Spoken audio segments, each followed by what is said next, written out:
भाई लोग, स्वागत है आप सबका थॉट डार्कनेस चैनल पर, जहां हर 2 दिन में एक नई खतरनाक और रहस्यमयी कहानी आपके लिए आती है। आज की कहानी कुछ अलग है, ऐसी कहानी जो आपको सोचने पर मजबूर कर देगी। और हाँ, वीडियो को लाइक करो, चैनल को सब्सक्राइब करो और घंटी दबाना मत भूलना। आज की कहानी है अदृश्य प्रेम, अप्सरा साधना का रहस्य। तैयार हो? चलो शुरू करते हैं। तो भाई, कहानी है देवपुर नाम के एक गांव की। ये गांव इतना सुंदर है कि आप वहां जाओ तो ऐसा लगेगा जैसे जन्नत पहुंच गए। लेकिन कहते हैं ना, जहां सुंदरता होती है वहां रहस्य भी होते हैं। यहाँ के लोग कहते हैं कि जंगल में रात को अप्सराएं आती हैं। उनकी खूबसूरती, भाई, चांद भी शर्मा जाए। लेकिन ध्यान देना, ये खूबसूरती आपके लिए खतरनाक हो सकती है। अब आते हैं हमारे कहानी के हीरो राहुल पर। राहुल एक रिसर्चर है जो रहस्यमयी चीजों को खोजता है। उसे एक दिन एक पांडुलिपि मिलती है। उसमें लिखा था अप्सरा साधना। और यहां से शुरू होती है राहुल की जिंदगी की सबसे बड़ी भूल। राहुल ने सोचा, भाई, ये अप्सरा साधना क्या चीज है, मुझे इसे करना ही करना है। और वो पहुंच गया देवपुर। गांव का माहौल, अरे भाई, ऐसा लग रहा था जैसे वहां का हर शख्स कोई बड़ा राज छुपा रहा हो। राहुल ने जब गांव वालों से अप्सरा साधना के बारे में पूछा तो हर कोई उसे घूरने लगा। एक बूढ़ा आदमी बोला, बेटा, जो लोग अप्सरा साधना करने गए हैं वो कभी वापस नहीं आए। अगर तुमने ये किया तो तुम भी खत्म हो जाओगे। लेकिन राहुल, उसे तो मानो डर का मतलब ही नहीं पता। उसने ठान लिया, मुझे अप्सरा को देखना है। भाई, अब राहुल को साधना करने के लिए एक खास जगह चाहिए थी। उसने गांव के पास एक गुफा देखी जिसे लोग चंद्र गुफा कहते थे। रात का समय, राहुल गुफा के अंदर पहुंचा, दीपक जलाया, मंत्रों का जाप शुरू किया। धीरे धीरे माहौल बदलने लगा। ठंडी हवा का झोंका आया और फिर राहुल ने महसूस किया कि कोई उसके पास खड़ा है।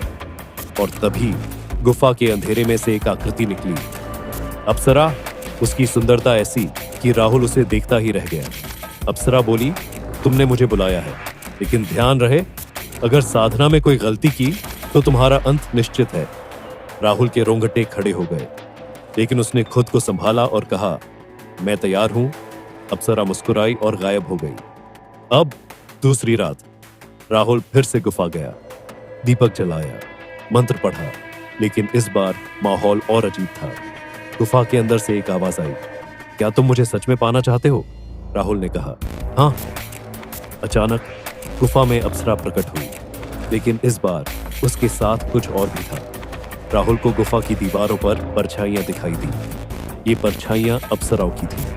वे सभी नृत्य कर रही थीं। उनकी हर हरकत राहुल को सम्मोहित कर रही थी। तभी अप्सरा बोली, अगर तुम डर गए तो तुम मर जाओगे। अगर तुमने गलत सवाल का जवाब दिया तो तुम श्रापित हो जाओगे। भाई, राहुल की सांसें अटक गईं, लेकिन उसने खुद को मजबूत बनाए रखा। तीसरी रात, अब शुरू हुई असली परीक्षा। अप्सरा ने कहा, तुमसे 3 सवाल पूछे जाएंगे। अगर तुमने सही जवाब दिया तो मैं तुम्हारी बनूंगी, अगर नहीं तो तुम खत्म हो जाओगे। पहला सवाल, तुम अप्सरा साधना क्यों करना चाहते हो? राहुल ने कहा, ज्ञान और अनुभव के लिए। दूसरा सवाल, क्या तुम किसी लालच में यह कर रहे हो? राहुल ने कहा, नहीं। तीसरा सवाल, अगर तुम्हें प्रेम और जीवन में से एक चुनना पड़े तो तुम क्या चुनोगे? राहुल ने कहा, प्रेम। अप्सरा ने उसे गहरी नजरों से देखा और कहा, तुमने 2 सवालों का सही जवाब दिया है, लेकिन तुम्हारा दिल लालच और डर से भरा हुआ है। तुम्हें इसका अंजाम भुगतना पड़ेगा। 5वीं रात, अब गुफा का माहौल बिल्कुल अलग था। जैसे ही राहुल ने दीपक जलाया, गुफा के अंदर आग की लपटें उठने लगी।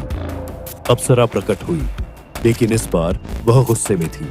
उसने कहा, तुमने अपने डर और लालच से मुझे अपमानित किया है। अब तुम्हारा जीवन तुम्हारा नहीं रहा। अप्सरा ने राहुल को छुआ और उसकी आंखों के सामने एक तेज रोशनी छा गई। अगले दिन गांव वालों ने राहुल को गुफा के पास बेहोश पाया।